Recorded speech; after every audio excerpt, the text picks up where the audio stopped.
مانگتے وقت الفاظ سے زیادہ کیفیت پر توجہ دو، کیونکہ تم جس رب کو پکار رہے ہو وہ تو بے زبانوں کی بھی سنتا ہے۔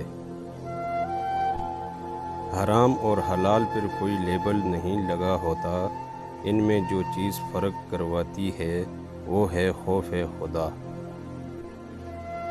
نصیب سے زیادہ قیمتی دعا ہوتی ہے، کیونکہ جب زندگی میں سب کچھ بدل جائے تب انسان کے پاس دعا ہی بچتی ہے جو نصیب کو بدل دیتی ہے۔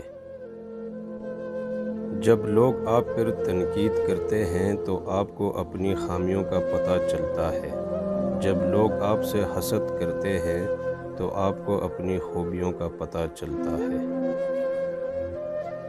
تم خواہ چپکے سے بات کرو یا اونچی آواز سے، اللہ کے لیے یکساں ہے، وہ تو دلوں کا حال تک جانتا ہے۔ اگر تم غلط کو غلط نہیں کہہ سکتے تو تم غلامی کے اعلیٰ ترین درجے پر ہو، اور اگر تم غلط کو غلط نہیں سمجھتے تو تم جہالت کے عالی ترین درجے پر ہو۔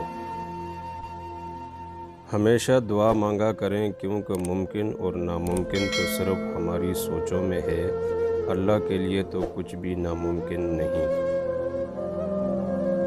واقف تو ہیں ہم بھی مشہور ہونے کے طور طریقوں سے، پر دل کی ضد ہے اپنے ہی انداز سے جینے کی۔